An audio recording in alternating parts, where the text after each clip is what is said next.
Yes, because of the fear of pushing for demarcation of Nigeria. The West, the Yorubas themselves.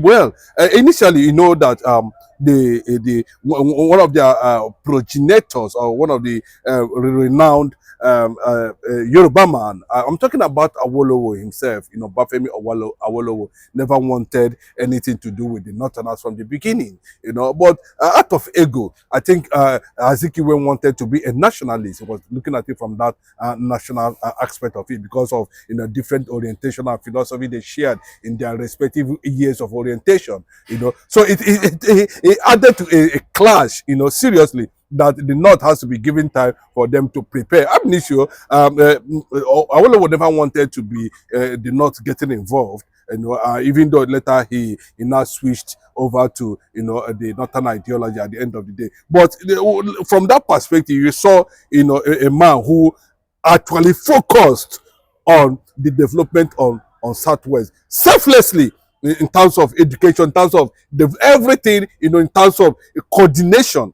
Most, I can tell you 50% or more of Yorubas, went to free education and enjoyed free education courtesy of this man. And the multiplying effect is what the subsequent Yoruba political leaders have decided to throw to the gutters.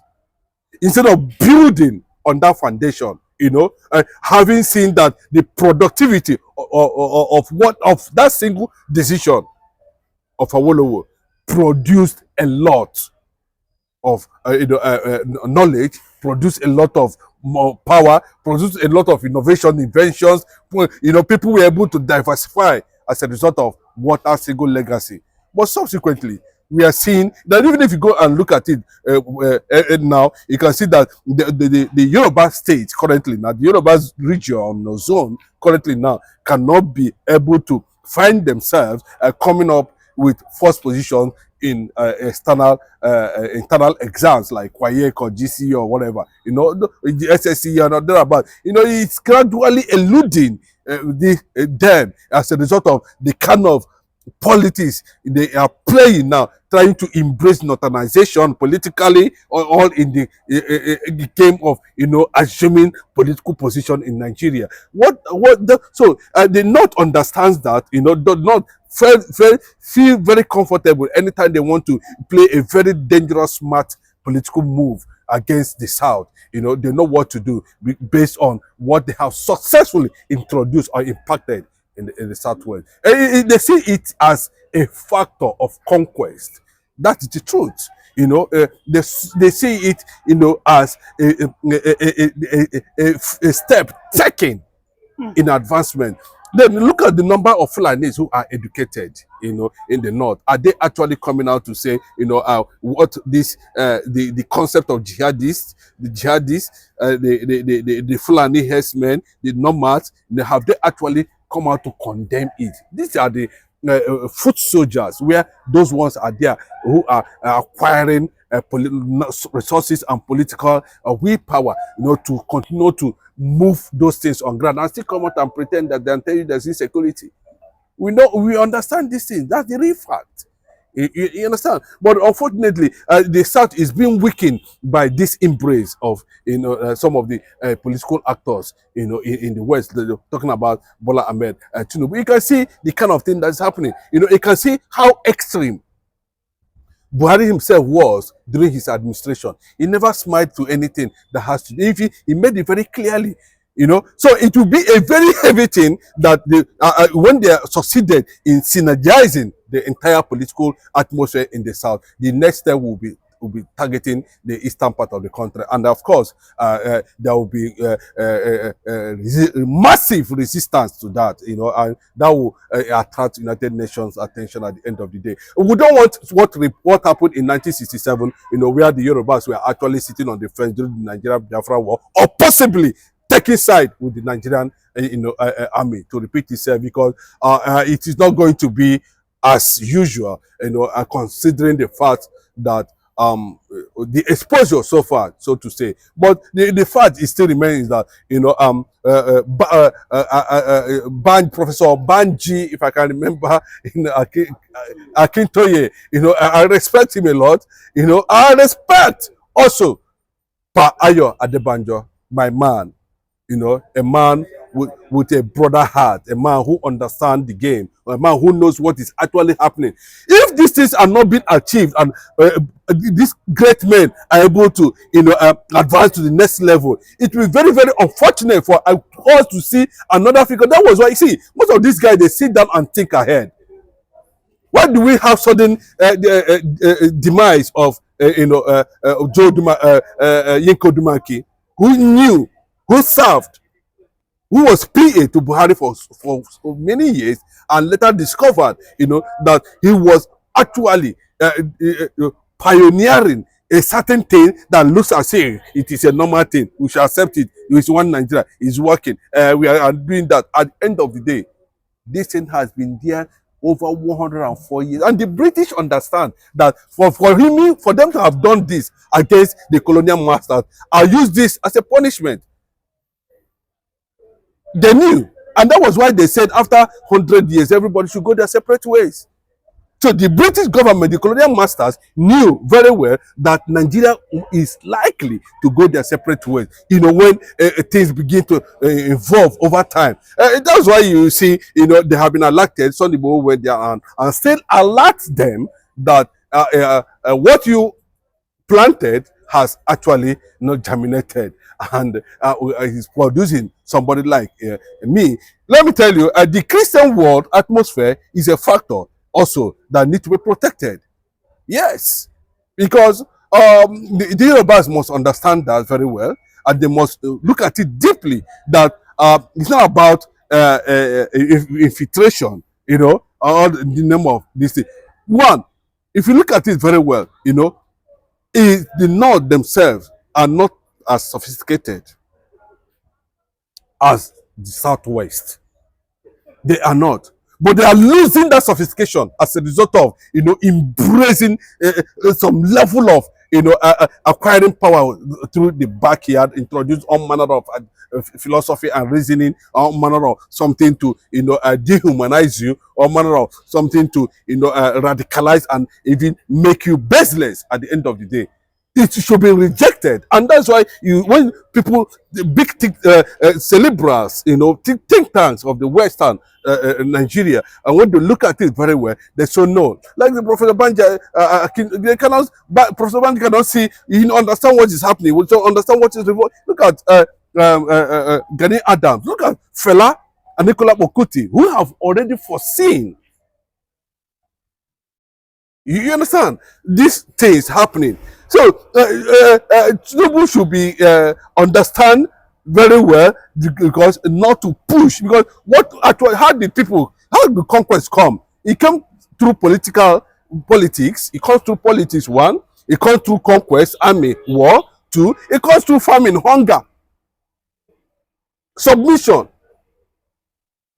Those are factors, and the more the South continue to rise to resist, because in the future the multiplying effect will be more dangerous than what is happening currently in the Middle East. Mr. Ralph, people are calling Tinubu the new Afoja. I'm not Mr. Ralph. Sorry, Mr. Chinedu.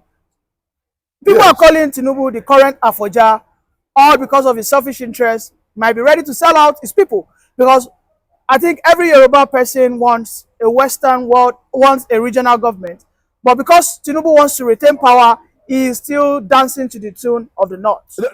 Yes, for me, I expected Bola Ahmed Tinubu to be very decisive, considering the manner and way the Yoruba leaders during the MKO Abiola was taken out, by the supposed led military junta under the North.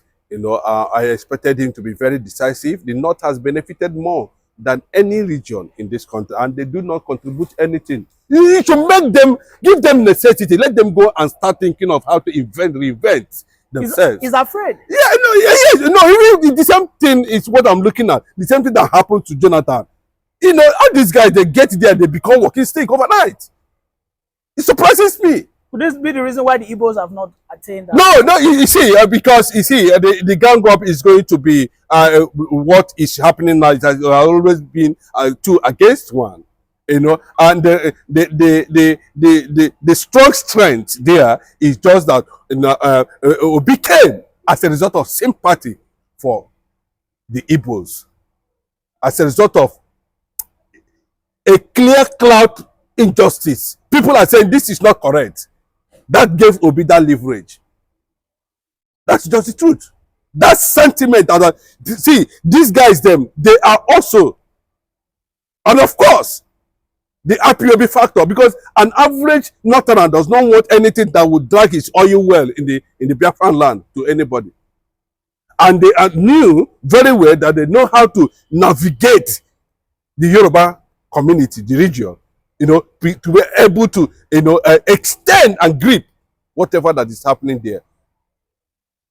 Because it was done during the Nigeria-Biafra War, and we saw what happened. So the Igbos have not been able, you know, to free that consciousness from the devastation that took over 7 million lives as at that time. So they need to concentrate more.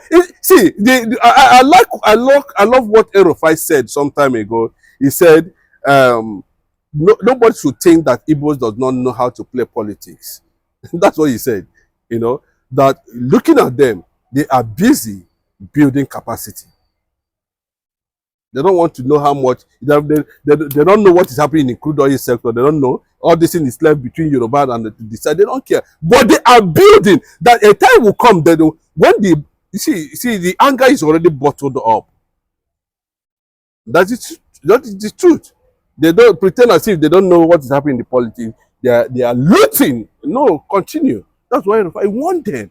And Obasanjo almost repeated the same thing, you know, telling them that the Igbo psychology and philosophy about the current state of Nigeria. And that's why you see some political